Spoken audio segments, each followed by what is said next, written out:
கொண்டாடலன்னா எப்படிங்க? ஸோ அந்த வகையில வந்து இன்னைக்கு வந்து நம்ம கூட வந்து ஆக்டர் கதிரவன் சார் வந்து நம்ம கூட ஜாயின் பண்ணியிருக்காரு. ஸோ அவர்கிட்ட ஒரு சில வார்த்தைகளை கேட்டு தெரிஞ்சுக்கலாம். ஹாய் நான் எப்படி இருக்கீங்க? யா I am fine.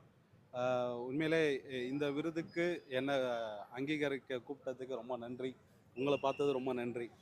Without you it's empty. Means a lot. Okay so இப்போ ஒரு ஆக்டரா இருக்கீங்க. ஓகே ஸோ ஆக்டரா இருக்கும்போது நம்ம நிறைய சேலஞ்சஸ் ஃபேஸ் பண்ணுவோம். ஃபார் எக்ஸாம்பிளுக்கு சொல்லணும்னா நம்ம ஒரு படத்துல ஒரு கேரக்டர் ப்ளே பண்றோம். ஸோ இந்த கேரக்டர் வந்துட்டு எப்படி மக்கள் அக்செப்ட் பண்ணிப்பாங்களா, நம்மள எப்படி அக்செப்ட் பண்ணிப்பாங்க அப்படின்ற ஒரு தாட் நம்மளுக்கு இருக்கும்ல. ஸோ கண்டிப்பாக அந்த கண்டிப்பாக. மாதிரி அந்த ஒரு தருணத்துல நீங்க எப்படி ஃபீல் பண்ணீங்க? இல்லை ஆக்சுவலாக என்ன அப்படின்னா என்னோட லாஸ்ட் மூவி சீன் நம்பர் 62 ஒன்று ரிலீஸ் ஆச்சு. நிறைய பேர் சொல்லுவாங்கல்ல பேன் இண்டியா பேன் இண்டியா. ஆமா. என்னோட மூவி வந்து பேன் வேர்ல்டு தான்.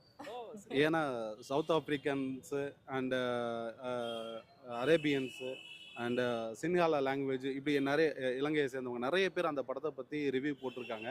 ஈவன் இந்தியாவில் இருக்கக்கூடிய ஒரு 15+ லாங்குவேஜஸ் வந்துட்டு அந்த படத்தை பற்றி ரிவ்யூ போட்டிருக்காங்க. அந்த படத்தை பார்த்து கொண்டாடிட்டு இருக்காங்க. பட் இருந்தும் நான் யாருன்னு நானே தான் அடையாளப்படுத்திக்க வேண்டியதாக இருக்குது இல்லையா? அதான் அது ஒரு சின்ன ஒரு ட்ராபேக்கு. பரவாயில்ல இந்த மாதிரி கண்டிப்பாக ஆரம்பிச்சாச்சு. இதுக்கப்புறம் நம்ம அறிமுகப்படுத்தவே வேண்டாம். ஸோ இதுக்கப்புறம் எல்லார்கிட்ட ரேஷன் கார்டில் நேம் இருக்க மாதிரி நம்ம வந்து ரிஜிஸ்டர் ஆகிறோம் நம்ம மூவிஸ் மூலியமா. கண்டிப்பாக ஏன்னா இப்போ அப்கமிங் மூவிஸ் பார்த்தீங்கன்னா இங்கே தான் என்னுடைய ஃபர்ஸ்ட் லுக்கெல்லாம் லான்ச் பண்ணாங்க. பயம் உன்னை விடாது இந்த இயர் எண்டில் ரிலீஸ் ஆக போகுது. அண்ட் டைசன் ஒன்று ரிலீஸ் ஆக போகுது. இதுக்கு முன்னாடியும் 3 படம் ரிலீஸ் ஆகிருக்கு. பட் நிறைய பேருக்கு அது அடையாளம் படத்தில் இந்த மாதிரி ஒரு அங்கீகாரம் கிடைக்கும் போது தான் நம்ம சரியான ஒரு பாதையில் போயிட்டுருக்கோம், நம்ம தோண்டு போயிட வேணாம் அப்படின்ற ஒரு நம்பிக்கை. ஏன்னா பெரிய பெரிய விருதுகள் நிறைய சொல்லிட்டு இருக்காங்க இல்லையா? விருதுனாலே அது ஒரு அங்கீகாரம் தானே. ஸோ இந்த விருது கிடைச்சதுக்கு ரொம்ப நன்றி. உங்கள் 2 பேர்த்தையும் பார்த்ததுல ரொம்ப super. Thank you sir. All the best. இன்னும் நீங்க நிறைய சக்ஸஸை பார்க்கணும். இன்னும் இல்லை உங்களோட ஆக்சுவலாக உங்கள் பக்கத்தில் நிற்கிறது எனக்கு கொஞ்சம் கில்ட்டியாக இருக்குது. ஏன்னா இவர் பயங்கரமாக பங்கமாக இருக்கிறாரு பாருங்க. அவர் பிளேசர்லாம் போட்டு நான் கேஷுவலாக வந்துட்டேன்.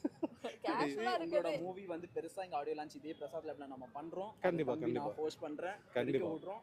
அடுத்து நம்ம நேஷனல் அவார்ட் ரேஞ்சுக்கு நம்ம போறோம். கண்டிப்பாக ப்ரோ, உங்களோட சப்போர்ட்ஸ் எல்லாம் இருந்தால் அது நடக்கும். ஏன்னா லாஸ்ட் டைம் என்னோட படத்தினோட ஆடியோ லான்ச் பண்ணும்போதோ படத்தினுடைய ப்ரொமோஷன் வரும்போதோ நான் இன்னொரு ஷூட்டில் இருந்ததுனால நான் மீடியா பக்கமே வரல. பட் மேக்ஸிமம் அந்த படத்தை பார்க்குற நிறைய பேருக்கு என்ன தெரியும். ஆனால் அந்த படத்தினுடைய ப்ரொமோஷன் லான்ச்சஸ் எடுத்து பார்த்தா என்ன தெரியவே தெரியாது. ஸோ அது நான் தான் பண்ணியிருக்கேன். இன்னொரு விஷயம் என்னென்னா லுக் வைஸ் டிஃபர் ஆகிட்டே இருக்கும் ஒவ்வொரு ப்ராஜெக்ட்டுக்கும். ஸோ அந்த ப்ராஜெக்டில் பார்த்தீங்கன்னா ரொம்ப உங்களை மாதிரி இருப்பேன்.